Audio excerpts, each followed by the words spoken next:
नमस्कार, channel on point में आपका बहुत बहुत स्वागत है। आज हमारे साथ मौजूद हैं भारत के जाबाज वीर चक्र से सम्मानित दीपक रामपाल जी, जिन्होंने अपना बहुत ही बड़ा योगदान कारगिल वॉर में दिया। कुछ सवाल पूछते हैं, कुछ देखते हैं कि क्या जवाब आते हैं। आइए सर, आपके जहन में कब आया कि हाँ आपने आर्मी ज्वाइन करनी है? कौशल जी, पहले बहुत बहुत धन्यवाद आपका मुझे इस मंच पे लाने के लिए। जब मैं 10वीं क्लास में था, तब मैं अपने फादर साहब से इंस्पायर हुआ और वातावरण देख के, जो खुद एक सैनिक थे, मैंने ये डिसाइड किया कि मैंने भी फौज ज्वाइन करनी है। और एनडीए मुझे उस वक्त बेस्ट ऑप्शन लगा। जो 11th के बाद मैंने यूपीएससी क्लियर किया, एसएसबी क्लियर करके एनडीए ज्वाइन किया। जी सर, जब जंग के दौरान कैजुअलिटीज़ होती हैं, आप अपने टीममेट्स को कैसे मोटिवेट करते हैं? ये युद्ध, कारगिल युद्ध ऐसा युद्ध था जिसमें मैक्सिमम और बहुत ज़्यादा कैजुअलिटी हुई एक छोटे से समय के अंदर। दुश्मन हम पर हावी था शुरू में। जब कैजुअलिटी होती है, एक ऐसी चीख अंदर से उठती है।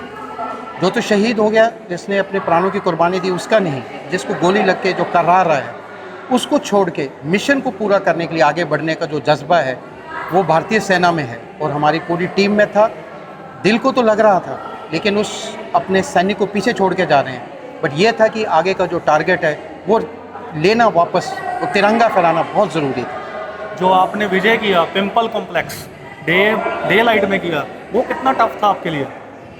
उस वक़्त युद्ध का हमारा लगातार चौथा दिन था। भूख प्यास भूल चुके थे, खाना पानी ख़त्म हो चुका था। तो एक ही जुनून था कि इतने सैनिक शहीद हो गए। हर एक ने ये सोचा कि सर एक जांबाज अटैक करते हैं, मरना तो निश्चित है लेकिन कुछ करके मरे। लेकिन किस्मत ने साथ दिया, ऊपर वाले की कृपा थी। हमने ऐसा धावा बोला कि दुश्मन के छक्के छूट गए और उनको हमने सरप्राइज से पकड़ा, उन्हीं के गढ़ में घुसकर उनको मारा और तिरंगा को वहाँ लहराया। जैसे सर, कारगिल वॉर बहुत एक ऐतिहासिक वॉर है। उसमें बहुत सारे लोग जो हैं बहुत ही फेमस हो चुके हैं, जिनके ऊपर फिल्में बन चुकी हैं। आप उनके जैसे कोड नेम थे, शेरशाह और काफ़ी सारे नेम थे। आपका कोड नेम क्या था?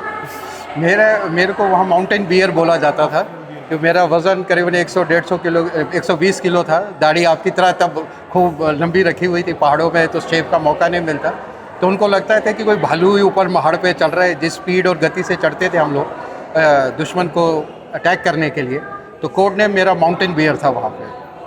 आर्मी की लाइफ में, आपकी ज़िंदगी में कभी युद्ध के दौरान कोई ऐसा टफेस्ट मोमेंट आया कि आपको लगा कि हाँ यार, अब मुझे डर लग रहा है? डर की बात अंदर स्टूडेंट्स ने भी पूछी। डर एक ऐसी भावना है जो शुरू में ज़रूर उठती है, पर जब आप अपने साथियों के साथ होते हो, वो आपकी ताकत बन जाती है। डर तो नहीं मैं कह सकता, लेकिन जिस वक्त मैं अपने बहादुर सैनिक कैप्टन अनुज नैयर का पार्थिव शरीर युद्ध के बाद वापस लेके आ रहा था, वो क्योंकि उस ऊंचाई से और कोई तरीका नहीं था, खुद मान सम्मान के साथ, वो ऐसा पल था कि मुझे लगा कि इस छोटी सी उम्र में एक सैनिक ने अपने प्राण न्यौछावर किए, जिसने कुछ भी नहीं देखा। उसकी जगह मैं क्यों ना होता। उसकी शहादत को सलाम। उसके जैसे मेरे साथ और बहुत सारे सैनिक हैं, बट नाम इसलिए ले रहा हूँ कि उस सैनिक ने एक मिसाल कायम करी। तो डर तो नहीं, लेकिन एक ये ज़रूर था कि ऐसी शहादत के लिए बार बार इस देश में जन्म लेना पड़े मुझे, और ऐसे योद्धाओं के साथ जीने का मौका मिले, तो मैं तैयार हूँ। आपकी family as a civilian life आपको कभी कहते नहीं कि शिकायत नहीं करते कि हाँ आप हमें अपना टाइम पूरा दीजिए? जब आप कारगिल में थे या और भी मिशंस किए होंगे आपने, जी, फैमिली से कंप्लेंट करते होगे कि हाँ आप हमें टाइम क्यों नहीं देते? बहुत सही पूछा आपने। पिछली बारी एक मैं स्कूल के प्रोग्राम में था, वहाँ एक बच्चे ने प्ले किया था स्कूल ने कि वहाँ एक सैनिक का फादर है, उसके बर्थडे पे नहीं आ पाया और आया भी था, वो चला गया। मेरे साथ भी कुछ ऐसा, मैं छुट्टी पे था जालंधर में तब जब ये युद्ध हुआ, और छुट्टी छोड़ के जब पता चला कि चला गया, तो बच्चे तो छोटे थे, उनको उस वक़्त इतनी इल्म नहीं था, ज्ञान नहीं था कि क्या हो रहा है। पर बाद में वो आज भी मुझसे पूछते हैं, पापा आपके लिए देश पहला है, हम हर वक्त सेकंड ही रहे हैं। तो उसके लिए मेरे पास जवाब यही है, क्योंकि आज जब वो काम करते हैं और वो अपनी अपने तरीके से देश को फर्स्ट रखते हैं, तो मैं सिर्फ ये कहता हूँ कि आपका पापा भी और आप भी उसी लाइन पे हैं। आपके बच्चे भी आर्मी ज्वाइन कर चुके हैं? नहीं, मेरे बच्चों ने आर्मी ज्वाइन नहीं की। मेरी बेटी एक प्रोफेशनल है, वर्किंग प्रोफेशनल है। बेटा एडवेंचर स्पोर्ट्स करता है और अपनी एक टीम रन करता है। तो वो, जैसे मैंने कहा कि बी द बेस्ट इंडियन, जो एक सैनिकों ने, जो हमारे शहीद भगत सिंह जी ने जो अपनी कुर्बानियाँ दी हैं, हमें देश को महान बनाना है, ना केवल सैनिक होकर एक अच्छा, एक पैट्रियोटिक इंडियन बन के। जब आपको वीर चक्र मिला, जी। तो आपके सबसे पहले दिमाग में क्या था कि वीर चक्र हाथ में जब था?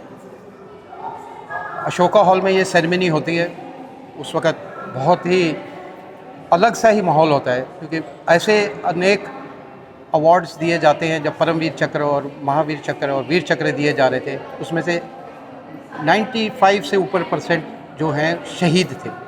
कुछ ही हम हैं चंद जो प्रभु कृपा से, गुरुओं के आशीर्वाद से, माँ बाप के आशीर्वाद से, आप शायद सबकी शुभकामनाओं से आज शायद विदित था कि हम मिलेंगे। उस वक़्त ऐसा लग रहा था कि एक बहुत बड़ा हमारे को रिस्पॉन्सिबिलिटी दी गई है इस अवार्ड के साथ, ना केवल उस युद्ध को जीतने के लिए, पर आने वाले समय में उस युद्ध का एक स्पीकर बन के, सैनिकों का स्पीकर बन के, मिसाल बन के अपने यूथ के सामने आना है और उनको मोटिवेट करना। यूथ को क्या मैसेज देंगे आप?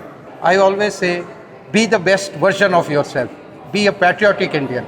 जो आप कल थे और आज अपने आप को शीशे में देखें, there has to be 1%, 0.1%, but some growth, daily a better version of yourself. Thank you sir, बहुत अच्छा लगा आपसे। Thank you Kaushal ji, it's such a pleasure.